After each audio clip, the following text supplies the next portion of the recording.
decir que se garantizará el derecho a la salud en el plano obligatorio de salud nuevo. O sea, lo que está mandando un mensaje es a los jueces en el sentido de que solamente tienen el derecho a la salud en el nuevo plano obligatorio de salud, que lo demás no es tutelable. No lo dice expresamente, pero está diciendo que el derecho a la salud la garantizaremos en este plano obligatorio de salud.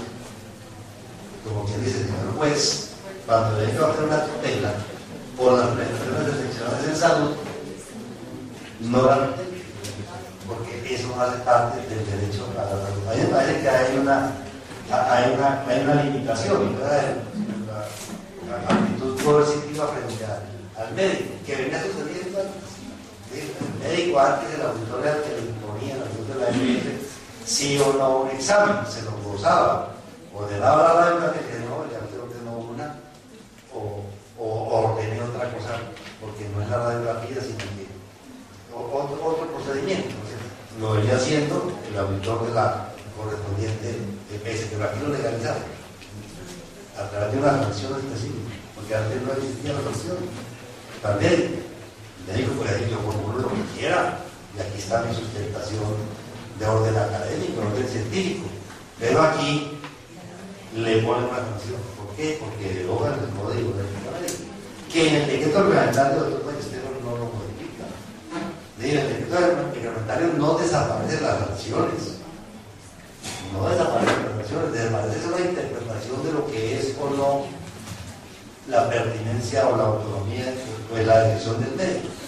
Interpretamos si son guías, si las guías son o no obligatorias, pero las sanciones no desaparecen. Doctor Ballesteros, según lo que hemos entendido, el decreto, el decreto ley tiene una jerarquía superior a los decretos reglamentarios. Ante las diferencias que se han cuestionado, se dice que hay unos decretos que están en el Congreso y que ellos lo van a reglamentar. Entonces, si se reglamentan esos decretos, ¿qué pasa entonces con el decreto ley? A ver. La pregunta es pertinente frente al futuro de toda esta normatividad. Pensemos que la Corte Constitucional podría declarar inexequible el decreto que algunos llaman el decreto madre. El primero, si se cae ese decreto, todos los demás se caen. ¿Qué pasa si se mantiene? El Congreso de la República tiene competencia para modificar los decretos leyes, no modificarlos. Es que el decreto hace leyes, una ley puede tumbar otra ley, y eso lo podría hacer el Congreso de la República. Por eso, cuando el presidente casi que dice es que si hay que modificar el tema de la cesantía, por ejemplo, lo hacemos. Eso no lo puede hacer él. Él lo tendría que llevar al Congreso para que el Congreso determine qué modifica, qué analiza. Ya varios congresistas han propuesto proyectos de ley para modificar decretos leyes, y esa es la manera jurídica como que podría llegar a ser. O sea, el Congreso cuando abre una puede decir, derogamos todos los decretos, derogamos algunos decretos, derogamos parcialmente otros decretos, modificamos algunos decretos con fuerza de ley, una ley que cambia una ley. Pero no solamente lo pasa el Congreso de la República, perdón, los Ballesteros, en sus sesiones ordinarias. Nosotros estamos en este momento en sesiones extraordinarias. Tienen que ir en sesiones ordinarias y haciendo el trámite de una nueva ley, ley. Esos decretos son leyes, que solamente las puede modificar la Corte Constitucional, el Congreso, mediante su actividad común y corriente, tramitando otra ley, o a través de un referéndum, votatorios, o a través de la declaratura de la preferencia social, que sería otro mecanismo para que el doctor presidente pueda derogar los decretos leyes, no a través de decretos reglamentarios, sino decretar otra emergencia social derogando la ley de Doctor Reyes, el doctor Ballesteros nos comentaba que usted tuvo un proyecto de ley, que es un proyecto de ley de reforma a la seguridad social. Me gustaría que nos contara, pues básicamente, cuáles serían sus propuestas, porque en vistas de que la Corte Constitucional declarara inconstitucional constitucional el decreto de emergencia económica, pues bien, si bien ustedes han afirmado, de todas maneras el sistema necesita una reforma. Entonces, pues me gustaría escuchar cuál sería su propuesta. Bueno, hay un eje en la propuesta. El eje es acabar con los intermediarios. Tiene que quedar claro. Acabemos con la intermediación de los recursos en salud. Yo he venido planteando hace tiempos que las EPS, esos intermediarios, son innecesarios, ineficientes y muchas veces corruptos. Entonces, en el proyecto, obviamente no nos acabo voluntad, sino que hay una transición. Hay una transición para acabar con la intermediación. Y hay otra tesis en el tema de la financiación.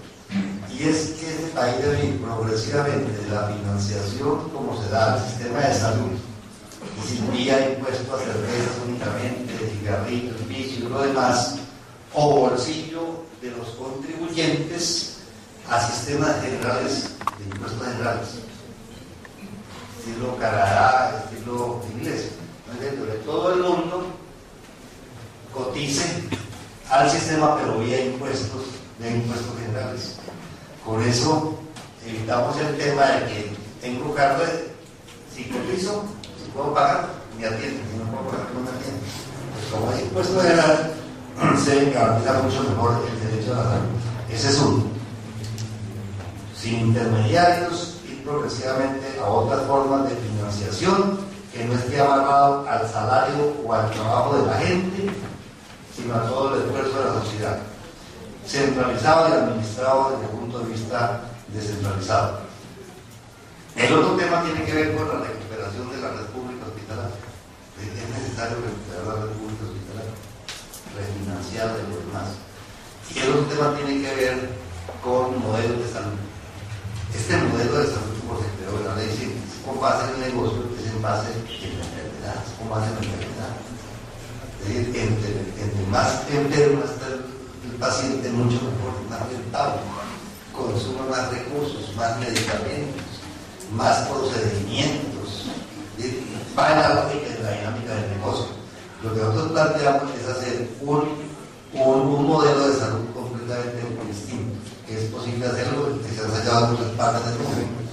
Y lo otro es que la profesión de la salud, los trabajadores de la salud tengan un trabajo estable. Se les dé todas las garantías para que estén trabajando de forma cómoda, que no tengan que estar preocupados preguntándole al paciente, oiga, ¿usted trajo el carnet o no trajo el carnet? ¿Usted cotiza o no cotiza? ¿Usted pagó o no pagó? El médico haciendo eso. No, el médico preocúpese por lo que tiene el paciente y por mejorar la prestación de los servicios de salud. Entonces, quitémosle todas las cargas administrativas incluso al médico, todo lo que tiene que ver para que usted tenga puede ser una enfermedad y la enfermedad de salud. Y obviamente hay que recuperar el papel del Estado en la ejecución de los programas de salud. Hoy no hay planes de salud del Ministerio de Salud, no existe. Usted va a la Dirección Seccional de Salud de Antioquia y encuentra que hay un médico o dos médicos. El resto son, economistas, abogados, administradores de empresas, sí, no, con todo respeto, pero así es. Entonces, la Secretaría de Salud debe recuperar el papel, ¿no es cierto?, de estar preocupados por hacer planes de salud.